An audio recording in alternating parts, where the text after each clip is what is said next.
2014 সালের 27 April Dhaka Narayanganj link রোডের লামাপাড়া এলাকা থেকে তৎকালীন কাউন্সিলর নজরুল ইসলাম সহ 5 জনকে অপহরণ করে র্যাব। বিষয়টি দেখে ফেলায় সে সময় নারায়ণগঞ্জের আইনজীবী চন্দন সরকার ও তার গাড়ি চালক ইব্রাহিমকেও তুলে নিয়ে যায় র্যাব। পরে ওই রাতেই তাদেরকে হত্যা করা হয়। তারপর পেট কেটে ও ইটের বস্তা বেঁধে শীতলক্ষা নদীতে ডুবিয়ে দেওয়া হয় তাদের লাশ। নৃশংস এই হত্যাকাণ্ডের কথা আগেই জানতেন আলোচিত মেয়র জেনারেল জিয়াউল আহসান, জানতেন সদ্য ক্ষমতাচ্যুত সাবেক প্রধানমন্ত্রী শেখ হাসিনাও, তবুও নেননি কোনো ব্যবস্থা। আরো জানাচ্ছেন এসআই রাজ।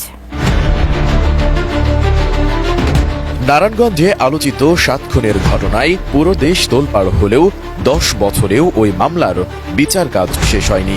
জেলা আদালত ও হাইকোর্টে এ সংক্রান্ত রায়ের বিরুদ্ধে আসামিরা যে আপিল করেছিল তার নিষ্পত্তি এখনো হয়নি।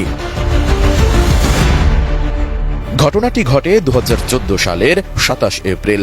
নারায়ণগঞ্জ থেকে একে একে আসে 7 জনের অপহরণের খবর। এর 3 দিন পর শীতলক্ষা নদীতে ভেসে ওঠে ওই 7 জনের মরদেহ, যা নিয়ে সারা দেশে তখন সৃষ্টি হয় তোলপাড়, বয়ে যায় নিন্দা ও সমালোচনার ঝড়।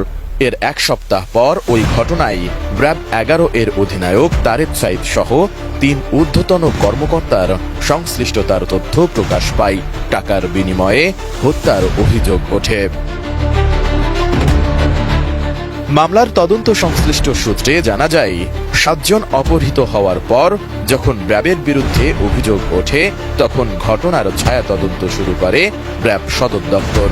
ওই সময় র্যাবের অতিরিক্ত মহাপরিচালক কর্নেল জিয়াউল আহসান ঘটনায় অভিযুক্ত র্যাব 11-র অধিনায়ক লেফটেন্যান্ট কর্নেল তারেক সাইদ মোহাম্মদকে র্যাব সদর দপ্তরে ডেকে আনেন। তার কাছ থেকে অপহরণ ও হত্যাকাণ্ডের গল্প শোনেন, কিন্তু কোনো ব্যবস্থা না নিয়ে তাকে ছেড়ে দেন। হত্যাকাণ্ডের বিষয়টি তদন্ত কর্মকর্তাদেরকেও না জানিয়ে গোপন রাখেন জিয়াউল আহসান। এ বিষয়ে একটি প্রতিবেদন প্রকাশ করেছে online news portal Dhaka post. প্রতিবেদনে বলা হয়, সে সময় পুলিশকেও কোনো সহায়তা করেননি জিয়াউল আহসান। তিনি, তারেক সাইদ এবং আরো কয়েকজন মিলে ঠিক করেছিলেন অপহৃত ব্যক্তিরা নিখোঁজ বা স্বেচ্ছায় আত্মগোপনে চলে গেছেন বলে ঘোষণা করা হবে। মরদেহগুলো যদি শীতলক্ষায় ভেসে না উঠত তাহলে এটিই করা হতো। অনুসন্ধানের সময় র্যাবের অতিরিক্ত মহাপরিচালক জিয়াউল আহসান অভিযুক্তদের র্যাব সদর দফতরে ডেকে পাঠান। তার কক্ষে প্রথমে ডাকা হয় র্যাব 11-র সাবেক কোম্পানি কমান্ডার মেজর অবসরপ্রাপ্ত আরিফ হোসেনকে। জিজ্ঞাসাবাদে আরিফ জানান, তারা প্যানেল মেয়র নজরুল ইসলামকে অপহরণ ও হত্যা করেন, আর এই হত্যার নির্দেশনা দিয়েছিলেন র্যাব 11-র অধিনায়ক লেফটেন্যান্ট কর্নেল তারেক সাইদ মোহাম্মদ। আরিফের জবানবন্দির পরপর জিয়াউল আহসানের কক্ষে ডাকা হয় তারেক সাইদকে। তারেক সাইদ হত্যাকাণ্ডের কথা অকপটে স্বীকার করেন। তখন জিয়াউল আহসান তৎকালীন প্রধানমন্ত্রী শেখ হাসিনাকে জানালে তিনি বলেন, দেখো কি হয়।